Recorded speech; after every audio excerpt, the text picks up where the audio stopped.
Bienvenidos a Chicas de Derecha, yo soy Camila Craig y hoy tenemos un programa muy nutrido de información e investigación respecto a un caso que podría significar una fuerte presión para legalizar el aborto en todo el continente. Estoy hablando del caso Beatriz versus El Salvador, que se desarrolla en la Corte Interamericana de Derechos Humanos. Dicho caso ha estado plagado de irregularidades que iremos analizando una a una con nuestra invitada del día de hoy. Pero antes, ¿sabías que Agustín Laje vuelve al Perú en pocas semanas? Del 28 al 30 de noviembre, el referente de la batalla cultural estará en Arequipa y Lima para presentar su nuevo libro Globalismo, Ingeniería Social y Control Total en el siglo XXI. Para más información y para conseguir tus entradas, te invitamos a entrar a www.lajeperú.com y por supuesto visitar las redes sociales de la Asociación Origen. Entonces, volvamos al polémico caso Beatriz. Para conversar de esto y mucho más he convocado a Majo Corzo. Ella es coordinadora parlamentaria y bachiller en Derecho, quien tiene amplio conocimiento sobre los intereses ocultos de la CIDH. Bienvenida, Majo. Muchas gracias, Camila. Gracias por la invitación. No, a ti por compartirnos un poco de tu tiempo y conocimiento, sobre todo en esta materia. Quisiera que le expliques a la audiencia un poco con manzanitas, si se quiere, qué es el caso Beatriz y qué busca con ello el Sistema Interamericano de Derechos Humanos. Bueno, el caso Beatriz es un caso emblemático que está actualmente en la Corte Interamericana de los Derechos Humanos. Lo que pasa con este caso, lo que se está buscando, el Sistema Interamericano a través de la Corte, está buscando crear un precedente para legalizar el aborto en toda América Latina. Entonces, usualmente lo que la Corte hace es emite un fallo y este fallo se repliega a lo largo de todas las jurisdicciones o todos los países para que ellos desde sus legislaciones, tomando en consideración el fallo, cambien por el tema que se va a tratar, y en este caso específicamente es el aborto. Ya lo vamos a ir hablando más adelante, pero esto es el fin de este caso, es que se pueda replegar la misma sentencia en todos los países. Correcto, y así también pues como muchas de las causas progresistas son abiertamente manipuladas, este caso no es la excepción, ¿verdad? Y sobre ello quisiera que nos cuentes un poco para poner en contexto a la gente, ¿no? ¿Quién fue Beatriz? ¿Qué fue lo que le pasó? Y cómo las organizaciones locales feministas se aprovecharon de su caso. Bueno, en realidad el caso de Beatriz es importante a partir de la premisa que es un caso falso. Muchas organizaciones feministas y muchos diarios, de hecho reconocidos diarios, argumentan que este es un típico caso de aborto terapéutico porque la vida de Beatriz estaba en peligro. Sin embargo, esto no fue así. La vida de Beatriz nunca estuvo en peligro. Pero bueno, lo vamos a ir explicando más adelante. Beatriz es una chica que todo empieza en el 2013. Es una chica que en sus 20s tenía lupus, estaba en la condición de pobreza y que queda embarazada por segunda vez. Esto es importante porque Beatriz tuvo un hijo. Beatriz estuvo embarazada en un inicio y los doctores, por ser un embarazo de riesgo, le sugirieron y le invitaron proceder a una esterilización después del nacimiento de su primer hijo, y ella dijo que no, porque quería ser madre nuevamente. Eso es un dato muy importante porque no se tomó nunca en cuenta la voluntad de Beatriz de volver a ser mamá en todo el caso. Beatriz sale embarazada por segunda vez y asiste regularmente a sus controles prenatales, todo iba bien. Claro, es un embarazo de riesgo porque tenía lupus y había que estarle en constante chequeo. Y le comentan en uno de esos chequeos que su bebé tiene anencefalia. No sé.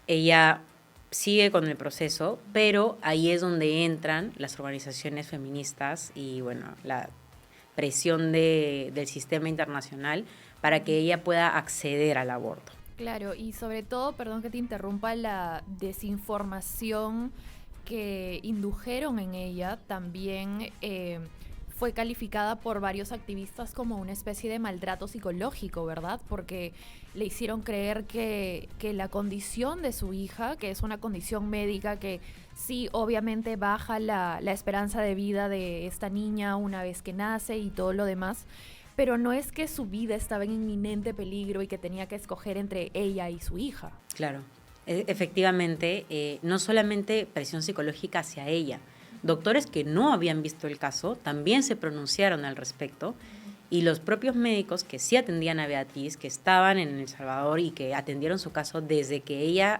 quedó embarazada hasta el final, dijeron que su vida no corría riesgo y que por más que había tenido lupus, igual que en su primer embarazo, era un embarazo, sí, que había que estarlo revisando constantemente, pero no significaba un peligro para su vida.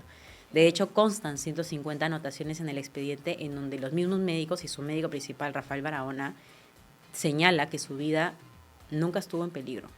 Pero la presión que ejercieron estos grupos sobre Beatriz, sobre médicos que realmente no tenían nada que ver con el caso o que eran muy externos y no tenían tanto conocimiento del caso como sus médicos de cabecera, le hicieron creer, y de hecho hay una entrevista en donde Beatriz señala esto, que si es que no accedía a un aborto se iba a morir. Por eso es que es un caso tan polémico, porque hay mucha influencia de otras organizaciones que definitivamente tienen intereses ocultos. Correcto, y ella al ser una persona que lamentablemente vivía en esta situación de pobreza, probablemente con educación incompleta, una serie de carencias, pues era muy fácil meterle este tipo de ideas en la cabeza, ¿no? Quisiera que nos cuentes cómo transcurrió su embarazo después de esta presión y finalmente su muerte, ¿no? Que también las feministas dicen que ella murió por un aborto ilegal incompleto, lo cual es totalmente falso. Corrígeme si me equivoco. Sí, no, es totalmente falso. Bueno, de hecho, este caso llegó al sistema de justicia de El Salvador.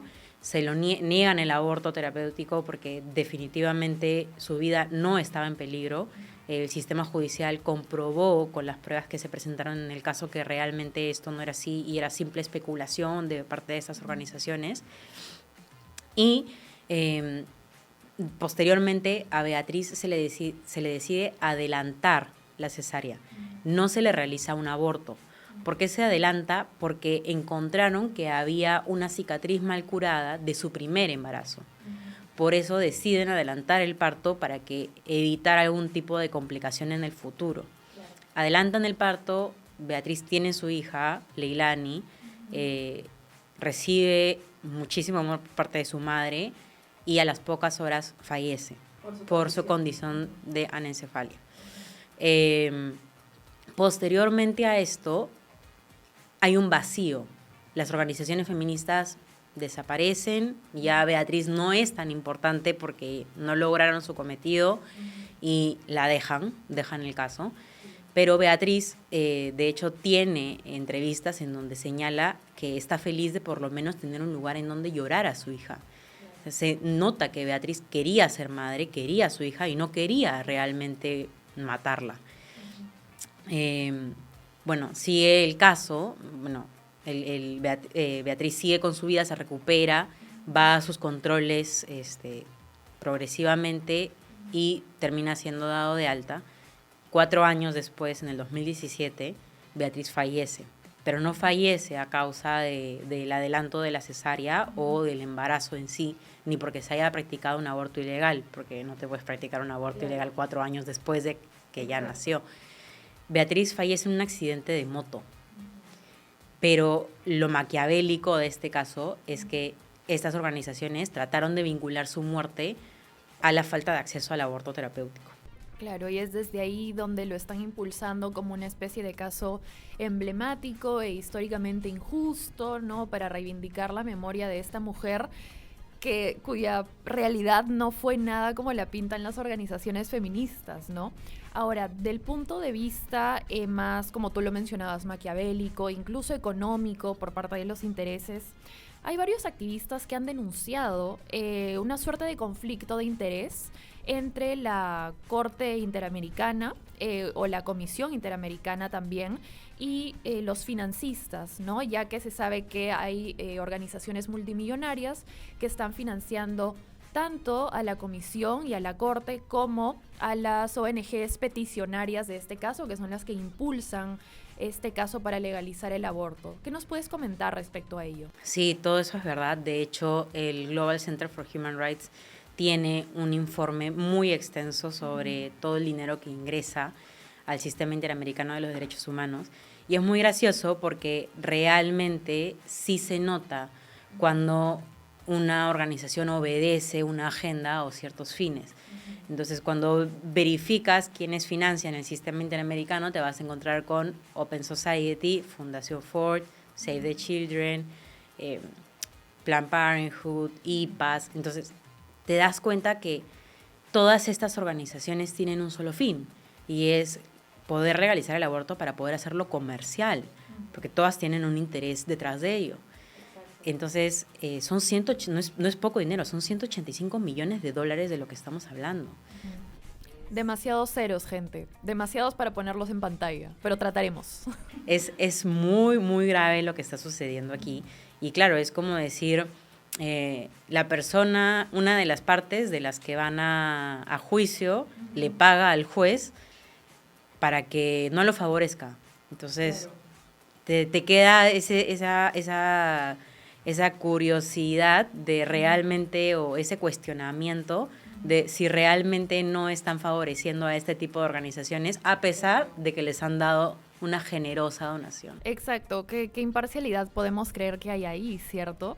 Y lo lamentable es que mucha gente no está enterada de estas agendas que se promueven dentro de las organizaciones u organismos supranacionales, pero ¿por qué el Sistema Interamericano de Derechos Humanos estaría tan interesado en legalizar el aborto más allá de esta causal económica? Bueno, realmente el dinero es una parte muy importante de esta agenda, porque si el aborto realmente es un negocio, el plan estratégico de la Comisión Interamericana, que es el fiscal en estos casos, porque la comisión es el que lleva el caso a la corte, establece específicamente el tema de la promoción de los derechos sexuales y reproductivos, con énfasis en el tema del aborto, pero también es un control poblacional. Cuando el aborto es parte de una agenda en donde controlas a la población, donde tienes un número específico de personas a las que te interesa y el resto no, y es parte de todo un plan que tienen para poder seguir avanzando en esta agenda, ¿no? Claro, y al mismo tiempo me dio un chispazo de reflexión de que al momento de, legalizarlo hipotéticamente en nuestros países, la legislación está poniendo al mismo nivel, si se quiere, ¿no? La vida humana, digamos, permitir que un ser humano nazca, así como matarlo. Y eso no es completamente cínico y contrario a los derechos humanos de una persona. Bueno, es que en general el Sistema Interamericano dejó de defender los derechos humanos hace muchísimo tiempo. Un ejemplo de ello es el caso Manuela, que también es otro caso falso, que se intentó pasar por aborto y realmente fue un infanticidio. En el caso Manuela, ella da a luz a un hijo y lo mata luego. Por eso es que, y en lugar de sancionar llevando este tipo de casos, en lugar de que el Sistema Interamericano haga hincapié en la defensa de los niños, lo que dijo es, bueno, es verdad, no es aborto, pero ordeno al país reducir las penas de infanticidio porque son muy duras. Entonces, ahí te estás dando cuenta realmente cuáles son los intereses detrás de estos países. No es proteger a las madres, no es proteger al final a las mujeres en general. Claro. Es muy, muy, muy grave lo que está sucediendo aquí, porque ya llega un punto en el que ya no es, reconocen inclusive que es vida, claro, pero no es tan importante como otras. Exacto, y ahí hay una especie de círculo vicioso entre quién merece vivir y quién no, ¿no? Como que entras en toda una suerte de, no sé, trampa moral de repente, y lo más triste es que mucha gente de nuestra generación está creyendo en estas retóricas, o cayendo más bien en ellas, repitiéndolas, ¿no? Las consignas y todo lo demás sin realmente reflexionar sobre lo que se trata. Por ejemplo, y acá hago un breve paréntesis porque me hiciste acordar al tema de los abortos tardíos que están sucediendo en Estados Unidos y, bueno, Norteamérica en general, en Canadá también suceden. Y Kamala Harris, la candidata demócrata, que decía que no, que eso era mentira, que no habían abortos en el tercer trimestre, no sé qué, cuando incluso hay médicos de Planned Parenthood u otras clínicas abortistas más pequeñas que cuentan que cuando hay un aborto fallido, es decir, el bebé sale vivo, lo dejan en la mesa para que simplemente se muera. Es decir, este tipo de cosas están sucediendo y hay países que están legislando a favor de estas atrocidades. Sí, sí, sí, es muy grave, la verdad. Y es que esa es la imagen que te quieren dar. Que los típicos comentarios sobre nadie se va a hacer un aborto por placer, pero luego vemos los trends de TikTok en los que las chicas graban, acompáñame a un Get Ready With Me para hacerte un aborto. Claro, graban su proceso. Graban el proceso, sus aniversarios de haberse realizado abortos. Entonces ya dejó de ser, si antes el debate era sobre si es una vida o no, hoy ya la gente ha generado una cierta reacción a no querer ni siquiera saber. Simplemente es lo que a mí me genere placer o lo que a mí me sienta más cómoda, eso es lo que voy a hacer. Claro, lo que sea más conveniente para mí, ¿no? Lo que sea más conveniente, y eso justo también se evidenció en la audiencia de este caso de Beatriz, que ha sido una audiencia pública a principios de este año, cuando se le preguntaba a la perito sobre si era vida humana realmente, si Leilani, la hija de Beatriz, realmente podía ser considerada como vida humana cuando estaba dentro del vientre de su madre, y la perito simplemente dijo, bueno, no es algo que se deba, no estamos aquí para discutir eso, estamos aquí para hablar sobre el derecho de la madre a acceder a un aborto. Entonces, claro, tú te quedas pensando, si realmente el sistema interamericano de los derechos humanos, que es los que deben, se supone que son los que deben salvaguardar más que nadie la vida, ¿cómo vamos a hablar de otro tipo de derechos si es que no estamos haciendo un análisis completo de todos los derechos que abarcan ello?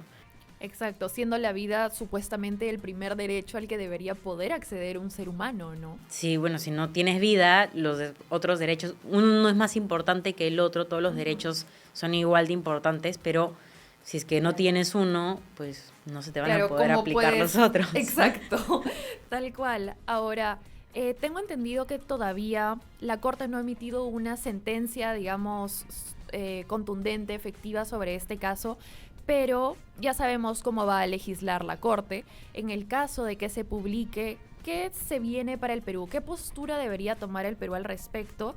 Y si es que podríamos no acatar esta sentencia. Bueno, desde mi punto de vista, la situación en el Perú actualmente es bastante crítica. Hay muchos otros problemas que el Perú tendría que afrontar actualmente, como el tema de la seguridad, como el tema de la economía, como todo lo que, sin desmerecer los grupos o los otros problemas que pueden estar sucediendo en el país. Jurídicamente, el derecho internacional se le conoce como soft law. Es un derecho suave. No tienen la opción de obligarte o de coaccionar a un país a cumplir la norma. Todos es de palabra. Yo me comprometí como país, sí, pero en el momento en el que ya esto deje de comulgar con lo mío, yo podría decir, no lo voy a cumplir. Claro, es decir, no es vinculante. En cierta medida, hasta hace unos días, y bueno, justo eso lo creo que lo vamos a conversar en un punto, hasta hace unos días, sí tenías la obligación de por lo menos considerarlos. Tenías que, por ejemplo, si es que no estabas de acuerdo con lo que decía la Corte Interamericana, exponer por qué. ¿Por qué no estoy de acuerdo con eso? Y lo mismo pasa con muchas sentencias, inclusive del Tribunal Constitucional actualmente. Los jueces pueden ejercer ciertos tipos de controles para cambiar los sentidos de sus votos. Pero ¿qué es lo que sucedía? Esta presión es tan fuerte, pero tan fuerte que no acaba con el fallo. El sistema interamericano abarca más. Entonces, si bien es cierto, tienes ya la presión de la sentencia, tienes organizaciones repartidas en todo el territorio peruano que presionan constantemente a los políticos para legislar en base a esa sentencia. Perú, ¿cuál es la posición de Perú ahora? Perú está en una posición bastante favorable. ¿Por qué? Porque no ha sido parte del proceso y recientemente ha cambiado su normativa en la que refuerza su soberanía por sobre el sistema interamericano en ciertos aspectos. Entonces, mi opinión es que actualmente el Perú está enfrentando una crisis política bastante fuerte, de la que debe ser la agenda ahora, en resolver estos problemas. El caso Beatriz Y bueno, nos llegó información que la sentencia, de hecho, ya debería haber salido, pero se retrasó porque la Corte está sintiendo presión por parte de la gente que no quiere que se legalice de esta forma el aborto en sus países. Claro, y de hecho hay una, me parece que no lo hemos mencionado, pero hay una petición circulando en redes sociales y en la web. Me parece que es casobeatriz.org, donde uno puede ir y firmar y puede leer todo sobre este caso y también ver las contribuciones que han habido de organismos multimillonarios privados a la Comisión Interamericana y a la Corte para justamente favorecer este caso. Entonces, yo creo que sí, a diferencia de otros casos, quizás hay mucha más gente dando una contrabatalla, si se quiere, ¿no? Luchando por el derecho a la vida de los no nacidos. Sí, y bueno, muy aparte de eso, actualmente en el Perú el sistema, bueno, el panorama cambió. Ahora somos más libres porque, bueno, gracias al proyecto de ley que ya es ley, que todavía me parece que todavía no tiene número, pero fue el proyecto de ley 6290 Del congresista Alejandro Muñante, que de hecho señala que el Perú no tiene la obligación de acatar sentencias o de considerar sentencias emitidas por el Sistema Interamericano de los Derechos Humanos en las que Perú no haya sido parte. Porque es lo mismo que decir dos hermanos, por ejemplo, Perú y Chile, y tenemos, o sea, son dos hermanos que se pelean, o sea, que uno se pelea con su mamá y la mamá castiga a los dos. Uno no tenía nada que ver, pero igual castigó a los dos. Es lo mismo, y por eso es que este proyecto de ley, que ahora ya, que ya es ley, es tan importante, porque ahora ya no vamos a tener que seguir acatando sentencias en las que no hayamos tenido ni voz ni voto, no nos hayamos podido defender, no hayamos podido explicar la postura de nuestra legislación, los intereses de nuestro país, lo que defendemos, nuestros valores, nuestros principios. Nuestra Constitución. Nuestra Constitución. Por eso es que es tan importante este proyecto, y ahora Perú, cuando salga esta sentencia, si es que le dan la razón al grupo que representa a Beatriz, Perú simplemente puede decir: yo no voy a hacer absolutamente nada porque yo no estuve metido en este tema. No tengo la obligación de interpretar mis propios casos en base a lo que la Corte Interamericana dijo en este caso específico, porque no fui parte. Ahora, una curiosidad más que nada personal por mi parte, pero como este caso tiene como protagonista El Salvador, ¿cuál crees tú que sea la postura del gobierno de Nayib Bukele al respecto? O digamos, ¿podría El Salvador de repente no acatarlo? No conozco mucho la legislación salvadoreña, pero me parecería interesante, digamos, saber qué haría Nayib Bukele, que es abiertamente pro vida y pro familia, ¿no? Bueno, es que como te comenté, el derecho internacional es soft law. Entonces, Nayib Bukele podría decir: bueno, muchas gracias por su recomendación, pero no la voy a cumplir. Eso va a significar una carga internacional, porque el único poder que tiene el derecho internacional es la presión que le pueden ejercer otros países. Y lo mismo que está pasando en el caso de Israel, ¿no? O sea, la presión que recibe Israel es que los otros países lo podrían mirar mal. Pero de ahí que le haga una multa o estás obligado a pagarme cierta cantidad de dinero, eso no. Lo que El Salvador va a tener que hacer en este caso, y podría decir, es: no voy a cumplir. Claro, queda una deuda porque usualmente el sistema interamericano les pone unas tasas para pagar y les ordena el cambio de la legislación, o les ordena el cambio de legislación. Pero conociendo a Nayib Bukele y todas sus políticas y toda la forma de gobierno en la que tiene, lo más probable es que no acate. Claro, y realmente tiene suerte El Salvador en ese sentido. Ya quisiéramos nosotros tener, bueno, tenemos a políticos como el congresista Alejandro Muñante que realmente velan por nuestra soberanía nacional, pero ya quisiéramos tener una figura en el Ejecutivo que lo haga también, ¿no? Sí, eso es muy importante, porque realmente el Ejecutivo es, aunque se quiera o no, el Ejecutivo es el encargado de ver todos estos temas, porque los tratados con la ONU, las resoluciones con la OEA, los temas de los convenios internacionales, al final todo termina siendo primero revisado por el Ejecutivo. Tal cual. Entonces, una vez que llega al Congreso, el Congreso lo que hace, por ejemplo, lo que ha hecho el congresista Alejandro Muñante es la contención. Y entiendo que existen unos intereses internacionales, entiendo que hay una agenda mundial, entiendo que hay todo estas buenas intenciones de querer mejorar el sistema de derechos humanos alrededor del mundo, pero más importante, y a eso nos debemos, los políticos peruanos se deben al pueblo, más importante es lo que mi pueblo quiere. Mi pueblo, yo me debo a ellos, es por eso de la representación democrática por la que están ahí. Correcto. Entonces se deben a los valores, a los principios, a los votos de la gente. Y si el pueblo al que gobiernan no desea ese tipo de legislación, pues las leyes no pueden reflejar un sistema cultural totalmente diferente al que existe en los pueblos. Tal cual. Wow, qué realmente inspirador saber que tenemos actores políticos que se preocupan por este tipo de cosas y no solo por lo que sucede pues en el día a día o lo más inmediato, ¿no? Porque este tipo de temas, si bien pueden sonar un poco lejanos, pueden repercutir directamente en la vida y pueden significar o la vida o la muerte de miles de peruanos en el futuro, desde el vientre materno. Entonces, nada, Majo, muchas gracias por estar aquí, por explicarnos con manzanitas este caso tan complejo y enredado, y esperamos tenerte en el programa nuevamente pronto. No, muchas gracias a ti, Cami, muchas gracias por la invitación.